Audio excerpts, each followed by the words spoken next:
Olá, pessoal. Hoje nós vamos iniciar entendendo que a NR6 é uma das normas mais aplicadas na prática da enfermagem do trabalho. Ela regulamenta o uso dos equipamentos de proteção individual como parte das estratégias de prevenção de agravos à saúde do trabalhador. Dentro da saúde ocupacional, o EPI ele não deve ser visto isoladamente, mas sim como parte de um conjunto de ações que são integradas com o PGR, que é o Programa de Gerenciamento de Risco, o PCMSO, que é o Programa de Controle Médico de Saúde Ocupacional, e a Vigilância em Saúde do Trabalhador. Ou seja, o EPI, ele é uma ferramenta dentro de um sistema maior de prevenção. Outro ponto fundamental é que todo EPI, ele precisa possuir o certificado de aprovação, que é conhecido também como CA. Isso assegura que o equipamento ele foi testado e que ele atende às normas técnicas brasileiras. O EPI, ele é definido como todo dispositivo ou produto de uso individual destinado à proteção do trabalhador contra riscos ocupacionais.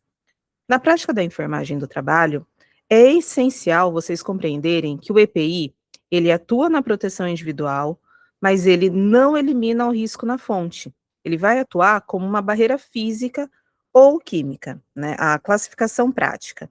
Os produtos são aqueles que atuam por contato direto, por exemplo, um creme protetor.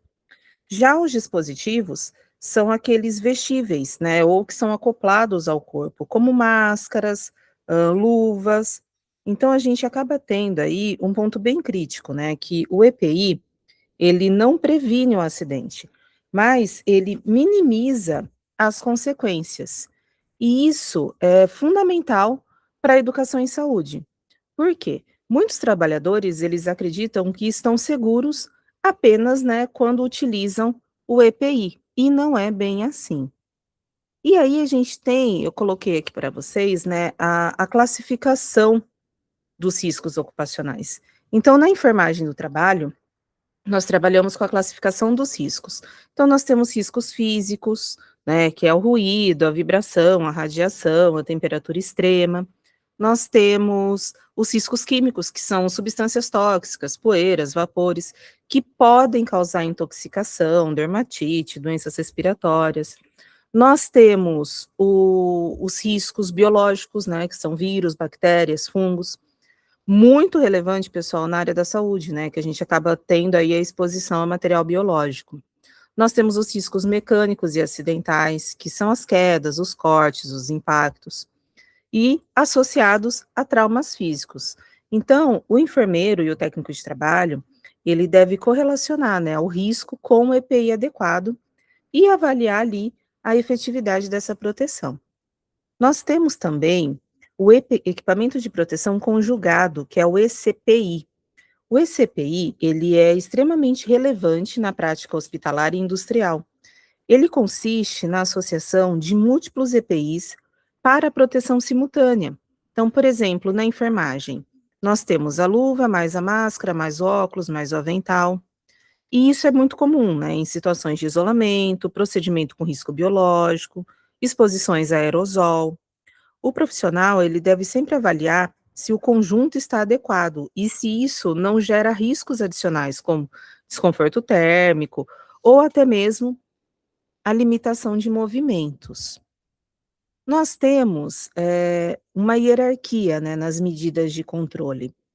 Esse é um dos pilares da saúde ocupacional. Então, a ordem correta nessa hierarquia é, primeiro, a eliminação do risco, né? A gente vai tentar eliminar esse risco. O segundo seria as medidas de proteção coletiva, que é o EPC.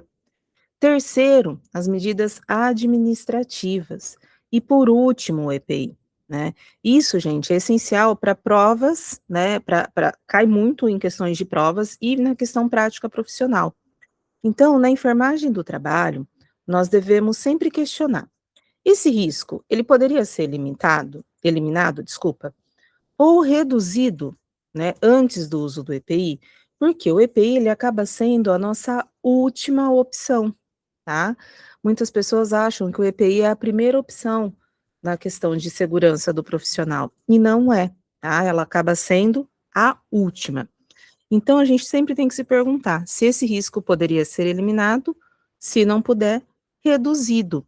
Não pode ser nem eliminado nem reduzido? Então a gente vai entrar com o equipamento de proteção individual. Um exemplo, o uso de uma cabine de segurança biológica, né. E aí, antes da gente depender apenas da máscara, não é melhor eu ter essa cabine? Né, então a gente sempre vai colocar o EPI como a última opção. O empregador, ele tem a responsabilidade, direta, né, na proteção aqui ó pessoal, só que eu vou falando e esqueço de passar para vocês, né, no caso da eliminação, remover a fonte do risco ou o próprio risco. Substituição, trocar o risco por algo menos perigoso. Depois a gente tem o controle da engenharia, que é isolar as pessoas de risco, que são medidas mais coletivas. Os controles administrativos, que seriam mudar a forma como as pessoas trabalham. E por último, o EPI, que seria proteger o trabalhador com equipamentos individuais. Lembrando que o EPI é a última alternativa que a gente tem. E aqui eu coloquei para vocês o EPI e o EPC, né? O EPC é a proteção coletiva, então são sistemas passivos que protegem independente da ação do trabalhador. Ele tem a prioridade máxima, né, de implementação. E o EPI, que é associado ao comportamento do empregado, né, a sua eficácia vai depender muito do uso correto, e lembrando que ele vai ser a última alternativa aí no controle de doenças ocupacionais. Dando continuidade aqui, pessoal, o empregador, ele tem a responsabilidade direta na produção, não, desculpa, na proteção do trabalhador. Então, é responsabilidade do empregador fornecer EPI adequado e gratuito, não apenas fornecer, mas garantir o treinamento efetivo, fiscalizar o uso, substituir imediatamente quando necessário, higienizar e manter, né. Então é papel dos profissionais da enfermagem participar da educação em saúde, identificar as falhas no uso e notificar os riscos. É muito importante a gente prestar atenção que temos uma questão, a não substituição imediata, ela pode acabar configurando como uma infração legal e de risco direto à saúde. Então, é responsabilidade da empresa garantir, né, o equipamento para vocês usarem, garantir o treinamento e substituir imediatamente quando for necessário. Porém, a gente também tem as responsabilidades do empregado, né, que é a adesão ao uso. Então, o trabalhador, ele deve utilizar corretamente, ele deve zelar pelo equipamento, ele deve comunicar danos e ele precisa seguir as orientações, né? Na prática, o que acaba acontecendo? A baixa adesão ao EPI é um dos maiores desafios. Então, o técnico em enfermagem do trabalho, ele acaba atuando diretamente na educação continuada, na mudança de comportamento e na conscientização de riscos. Aqui eu vou falar um pouquinho para vocês, né, do certificado de aprovação, do CA, que a gente comentou ali antes, e eu acho que é importante a gente falar um pouquinho mais sobre isso. O certificado de aprovação, ele é conhecido como CA, e ele é um documento, pessoal, oficial, que vai ser emitido pelo Ministério do Trabalho. Ele que vai comprovar que o equipamento de proteção individual, ele foi testado e aprovado conforme as normas técnicas específicas, tá? Ou seja, o CA é a garantia, né, de que aquele EPI realmente protege o trabalhador. Sem o CA, o equipamento, ele não pode ser considerado um EPI, mesmo que visualmente ele esteja parecendo adequado para vocês. O CA, ele existe para garantir 3 coisas fundamentais: a segurança do trabalhador, a padronização do equipamento e o controle de qualidade no mercado. Sem esse controle, qualquer produto ele poderia ser vendido como EPI e acabar colocando em risco a vida das pessoas. Então, uma máscara sem certificação, ela pode não filtrar adequadamente os agentes biológicos, né, acabando aumentando aí o risco de contaminação.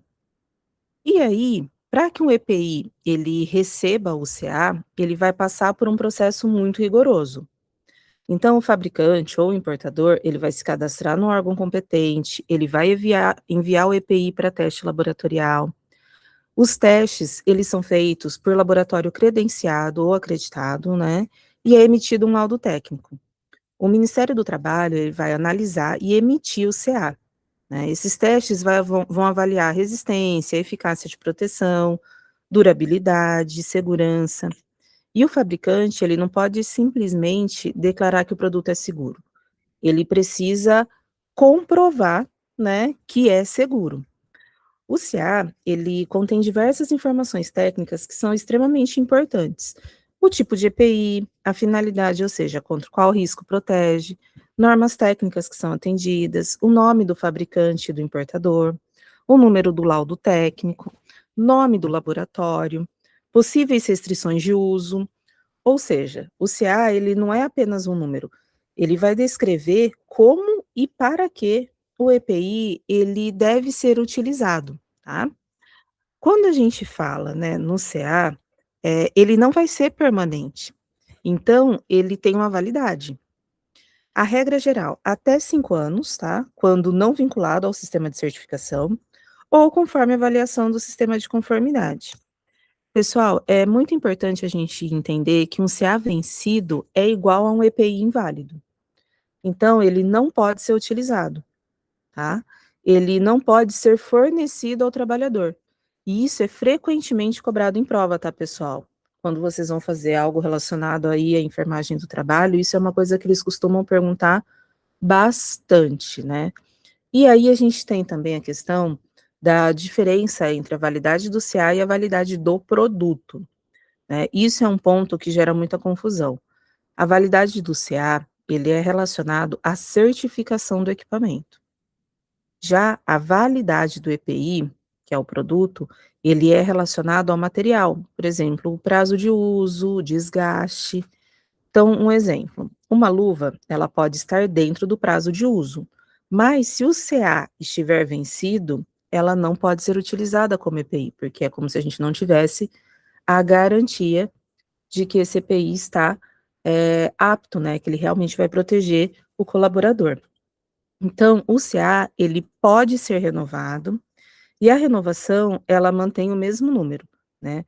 O EPI, ele precisa passar por uma nova avaliação, e se houver alteração do produto, aí não é renovação, é necessário um novo CA. Ou seja, se mudar o EPI, tem que iniciar o processo todo novamente para ter um novo certificado. Ah, é o mesmo EPI, mas só venceu a certificação do CA. A gente envia esse EPI novamente, ele vai ser avaliado, e aí o CA libera uma nova certificação, tá? A gente também tem, o CA que pode ser suspenso, né, ou cancelado. Isso acontece quando o EPI ele vai apresentar falhas, quando ele não atende mais às normas, e quando a gente tem, irregularidades, né, detectadas. Então, a amostra, nesse caso, ela é recolhida, novos testes são realizados e, se confirmado o problema, aí vai ter a suspensão ou o cancelamento desse CA. Aí, nesse caso, o produto não pode mais ser comercializado como um EPI, tá? Cada parte, tem a sua responsabilidade sobre o CA, né? O fabricante, ele vai solicitar o CA ali, né, e garantir a qualidade.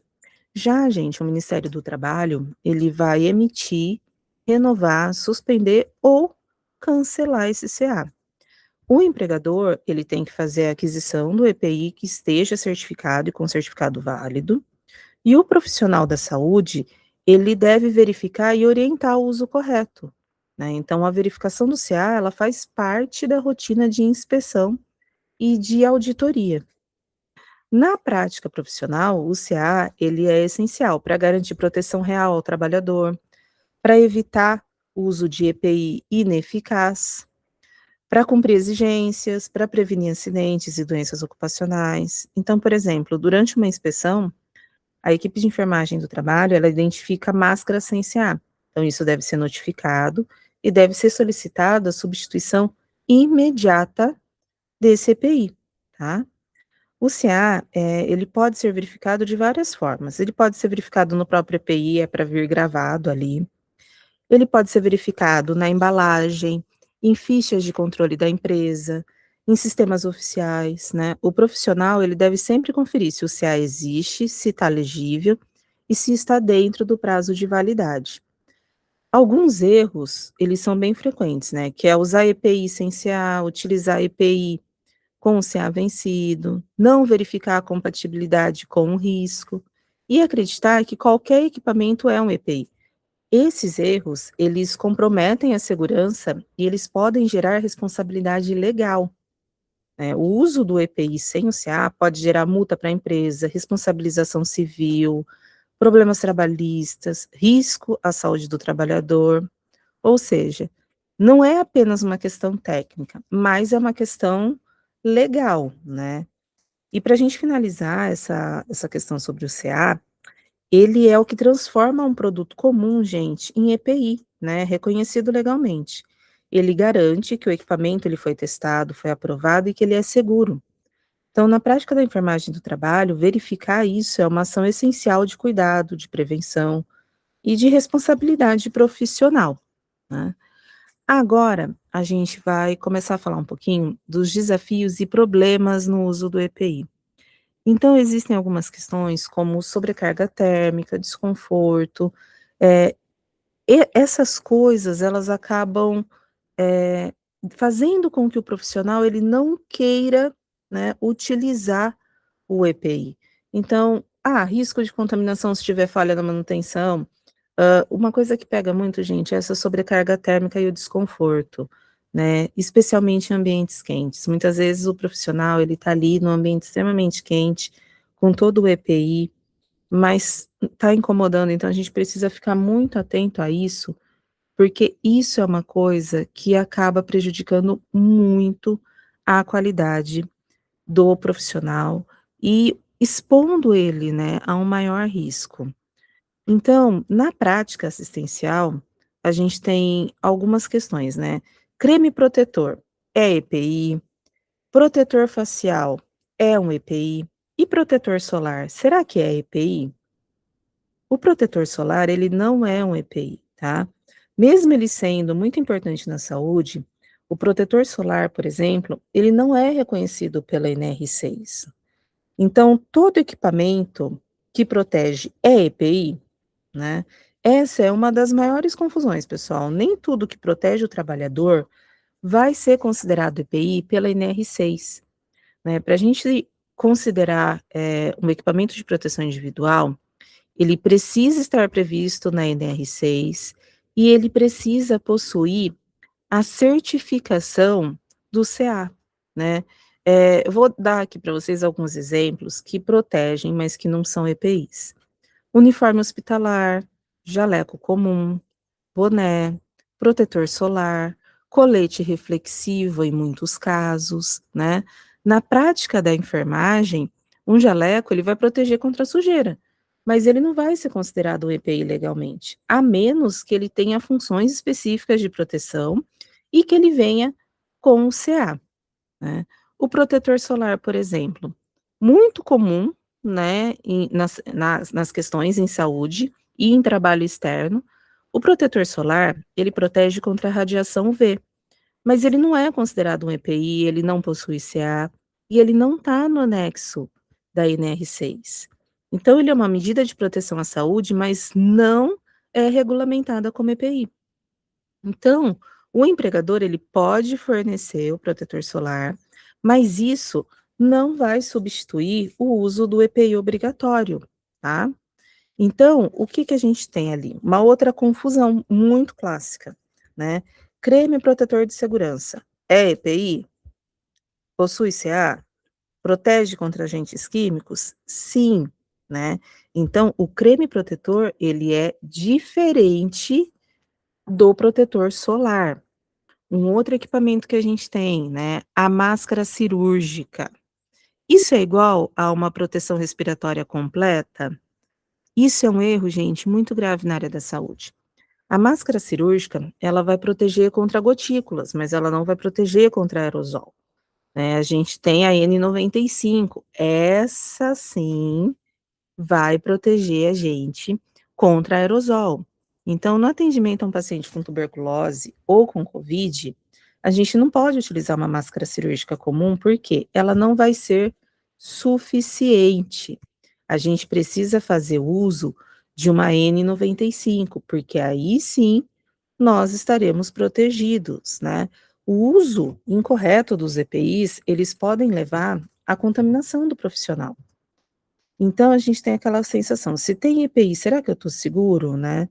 Essa é uma falsa sensação de segurança, porque o EPI, ele não vai eliminar o risco, ele apenas vai reduzir a exposição de vocês. Então, uma luva, ela vai eliminar totalmente o risco? Não, porque ela pode rasgar, a máscara pode estar mal ajustada, o óculos, eles podem não vedar corretamente, né? Acidentes com material biológico acontecem mesmo com EPI. Então, o EPI, ele vai ajudar a prevenir o risco, mas ele não vai eliminar o risco completamente, tá? Então, a escolha do EPI, pessoal, ela nunca começa pelo equipamento, ela sempre vai começar pelo tipo de risco, né? Então, o profissional, ele sempre deve responder: qual que é o agente? Como ocorre a exposição? Qual é a intensidade? Qual é a duração? Então, por exemplo, na enfermagem, risco biológico por aerosol exige a proteção respiratória do PFF2, né? Se eu tenho risco de gotícula, eu posso usar uma máscara comum, porque já vai ser suficiente. Então, escolher o EPI mais forte sem necessidade ou usar um insuficiente acaba sendo um erro muito comum. Então, eu vou atender um paciente que tem uma patologia que é eliminada através de gotícula. Eu não preciso colocar uma N95. Eu posso usar uma máscara comum, mas para isso, você precisa saber qual é o risco que você vai ser exposto para você saber qual EPI que deve ser utilizado. O EPI, ele precisa ser específico para o tipo de risco. Então, assim, riscos químicos, a luva tem que ser nitrílica, que é ela apresenta resistência química. O avental precisa ser impermeável. No risco biológico, luva, máscara, óculos. Ah, não, eu vou estar exposto a um risco físico, então protetor auricular, óculos, né, contra a radiação. Se for mecânico, eu preciso do capacete, do calçado de segurança. Um ponto muito crítico, gente, é que nem todo EPI, ele vai proteger contra todos os riscos, né? A luva de procedimento, por exemplo, ela não protege contra produtos químicos agressivos. Então, não basta a gente também saber apenas o tipo de risco. É necessário a gente avaliar também o nível de exposição, né? Quanto maior a intensidade, maior deve ser o nível de proteção. Então, pequena exposição a gotículas, máscara cirúrgica, alta carga aerosol, a gente já tem que usar aí uma N95. Em ambiente hospitalar, procedimentos que são gerados por aerosol, eles exigem uma proteção mais rigorosa. Já na indústria, né, alta concentração química, isso já vai exigir um EPI com maior resistência. O tempo também influencia diretamente na escolha do EPI. A exposição prolongada, ela exige maior conforto, ela exige resistência, ela exige durabilidade. O uso prolongado de máscara, por exemplo, para isso a máscara tem que ter uma boa vedação e respirabilidade. Luva, vou usar por um período muito longo, elas devem evitar a dermatite. Então, o erro comum é eu escolher o EPI adequado ao risco, mas não ao tempo de uso. Então, quando a gente olha a NR6, não é simplesmente definir o EPI, é conhecer o tipo de risco, é saber o tempo de exposição a esse risco, porque tudo isso vai definir o EPI que você precisa utilizar, né? Aí a gente também tem uma questão que vai impactar muito na adesão, que é a ergonomia e o conforto, pessoal. Esse é um dos fatores que são mais negligenciados.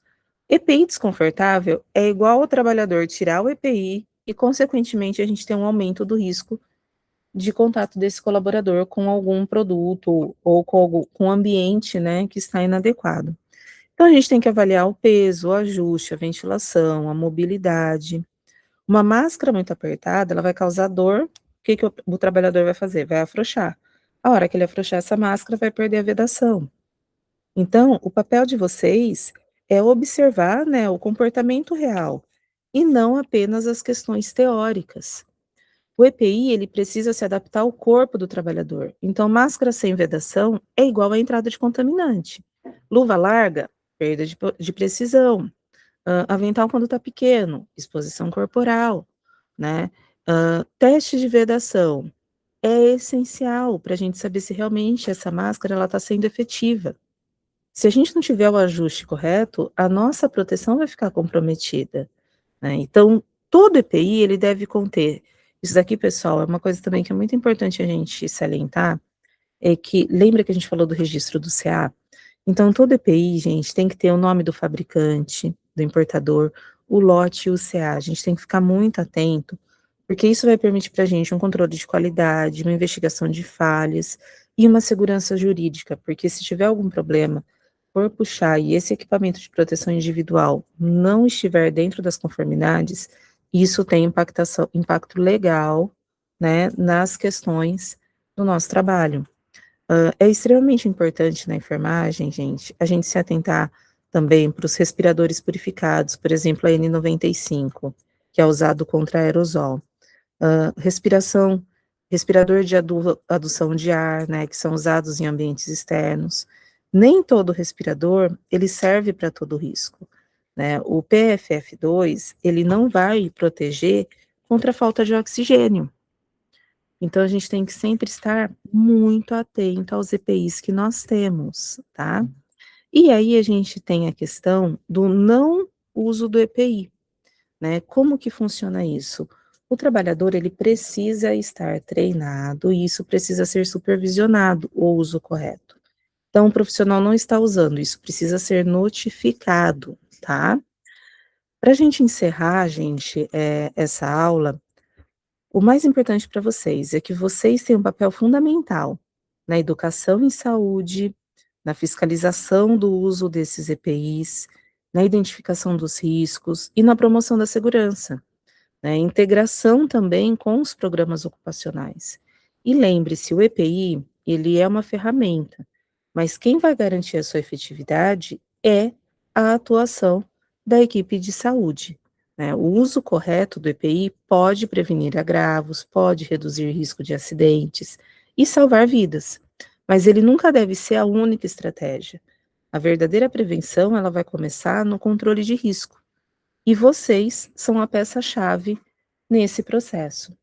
Espero que vocês tenham gostado da aula. Até o nosso próximo encontro.